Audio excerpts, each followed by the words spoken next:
Hello everyone, you are watching Naresh IAS Academy YouTube channel. This is the next part on ancient Indian history, and I am going to discuss objective question and their answers for college lecturer, school lecturer and NET JRF exam. This is the history objective question answers. नमस्कार दोस्तों, Naresh IAS academy platform पर आपका स्वागत है। प्राचीन भारतीय इतिहास से संबंधित कॉलेज लेक्चरर, स्कूल लेक्चरर और नेट जेआरएफ एग्जाम के अकॉर्डिंग हम कुछ मॉडल क्वेश्चन आंसर डिस्कस कर रहे हैं। लगभग 100 क्वेश्चन पेपर इस तरीके से डिस्कस किए जाएंगे और thousands of question you can get from our mobile app Naresh IAS academy. IAS mains exam में ऑप्शनल हिस्ट्री के लिए और कॉलेज लेक्चर एग्जाम के लिए अगर आप क्लास चाहते हैं, किसी प्रकार का गाइडेंस, आंसर राइटिंग सेशन, तो then you may contact. Question number 1 is the technique of housing construction in the neolithic period was. नवपाषाण काल में आवास निर्माण की तकनीक थी।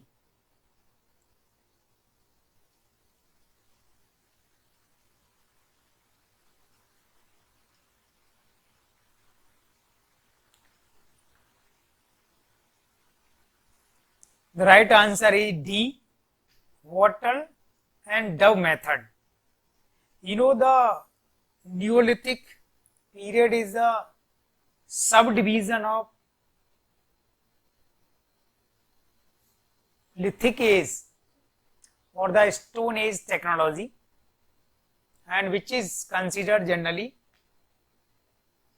from 8000 or sometimes 6000 BC to 2000 BCE, and the term Neolithic first introduced by the John Lubbock, and the age of Neolithic is considered as the Neolithic Revolution too, because some new tradition first introduced this time, and the earlier Mesolithic, Paleolithic techniques, stone tool techniques and the other development were more refined.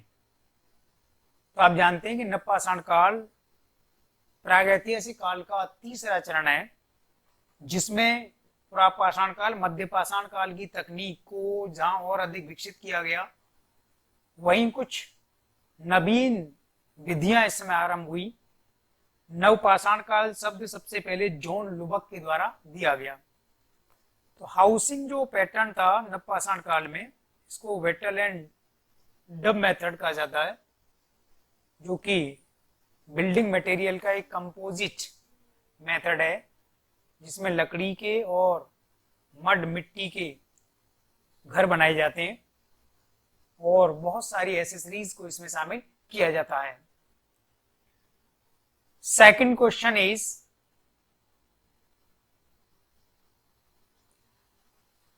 लेबोलोइस technique is related to which archaeological industry. Levallois तकनीक किस पुरातत्व उद्योग से संबंधित है?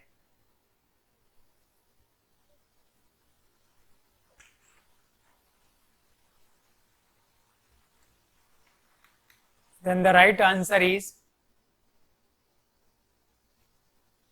D, Mousterian archaeological industry. You know, the term Mousterian have derived from the Le Moustier, a site in France, country of European continent, and this site was considered the type site.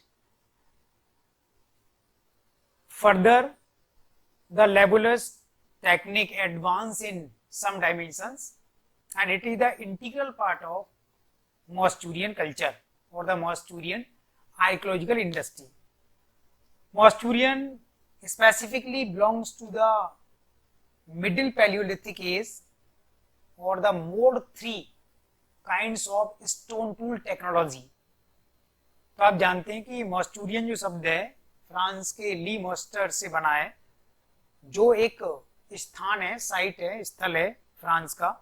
वहां पर जिस प्रकार के पाषाण उपकरण बनाए गए, उसके आधार पर पूरे विश्व में मॉस्टूरियन एक पैटर्न बन गया और आगे जाकर इसी मॉस्टूरियन संस्कृति में लेबेलोइस एक तकनीक विकसित हुई जिसमें कुछ एडवांसमेंट किए गए और मॉस्टूरियन जो पुरातात्विक औद्योगिक संस्कृति है यह मोड 3 प्रकार के पाषाण उपकरण से संबंधित है तथा इसका development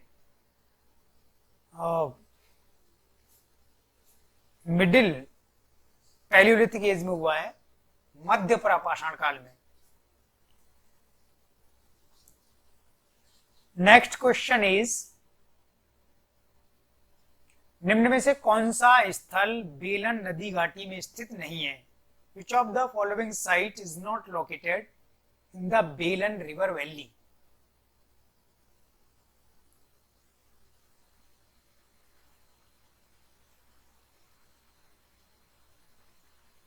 The right answer is C. Chirand. You know, Chirand is a Neolithic site, and now in the Bihar state of India. Kuldiyaba, Chopani Mando, Megada are the sites of Belan River Valley, and Belan River Valley lies between the Prayagraj and the Mirzapur district of Uttar Pradesh. Mainly it flows in the Prayagraj districts. You know, the Belan River Valley provides the oldest archaeological evidence for the demarcation of different kinds of technological development and the evidence of cultivation, stone tools, bone tools, and the most ancient evidence regarding the Paleolithic age. बेलन नदी घाटी आप जानते हैं कि उत्तर प्रदेश के प्रयागराज यानी इलाहाबाद और मिर्जापुर जिलों के मध्य स्थित है और मुख्यतः प्रयागराज जिले में इसका फ्लो चैनल है। चिरांद के अलावा ये तीनों स्थल बेलन रिवर वैली के अंतर्गत आते हैं और बेलन नदी घाटी को प्रापाषाण, मध्य पाषाण, नवपाषाण काल के लिए काफी इंपॉर्टेंट माना जाता है क्योंकि यहाँ से तकनीकी विकास के महत्वपूर्ण प्रमाण और साक्ष्य प्राप्त होते हैं। नेक्स्ट क्वेश्चन इज,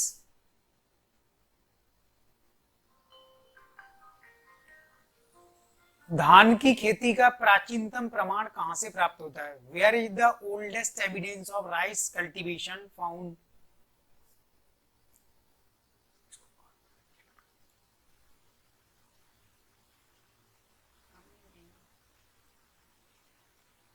धान की खेती का प्राचीनतम प्रमाण कहां से प्राप्त होता है? Where is the oldest evidence of rice cultivation found?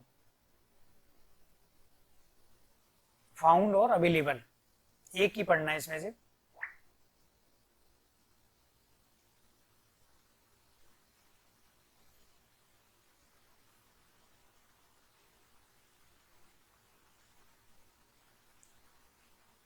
The right answer is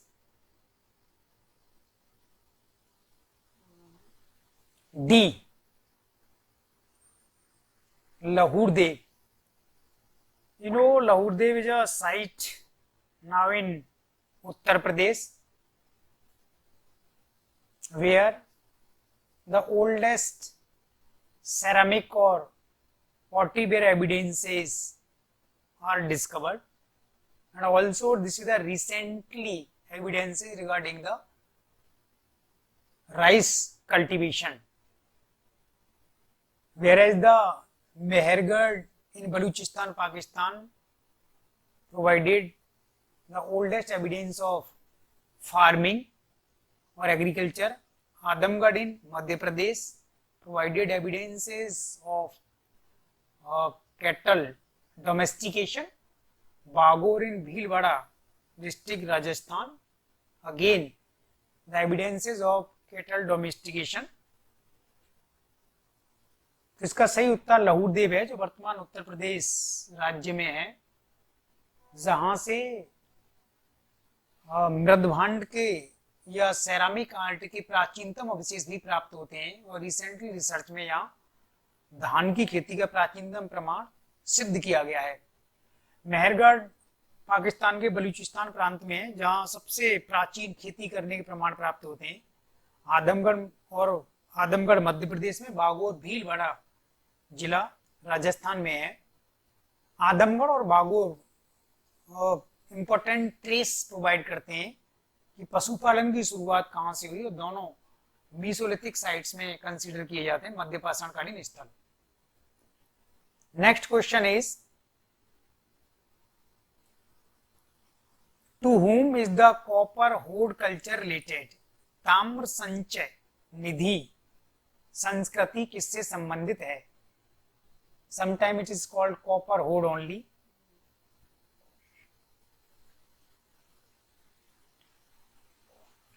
The right answer is D. गेरुवर्णी संस्कृति और ochred colour pottery ware. You know, the copper hoard cultures was spread in the western Gangetic plains, including eastern Punjab, northeastern part of Rajasthan, and the western Uttar Pradesh, UP. And the copper hoard cultures is closely associated with the OCP, ochre color pottery ware, and it provided important evidences regarding the late Harappan cultures, because some OCP sites overlap with the late Harappan culture. तो आप जानते हैं कि ताम्र संचय निधि पश्चिमी उत्तर प्रदेश, पूर्वी पंजाब और उत्तर पूर्वी राजस्थान से संबंधित है, जो गंगा घाटी के पश्चिमी मैदान में भौगोलिक रूप से विस्तारित थी। ताम्र संचय निधि गेरुवर्णी मृदभांड से संबंधित है, और इसका इंपॉर्टेंस ये है कि यह संस्कृति, हड़प्पा संस्कृति का जब पतन होता है तो उसका जो लेट हड़प्पन फेज है, उसके कुछ एविडेंसेस इसके द्वारा रेटिफाइड किए जाते हैं, और ओसीपी जो कल्चर है उसके कई साइट्स इंडस वैली के साथ ओवरलैप भी करते हैं।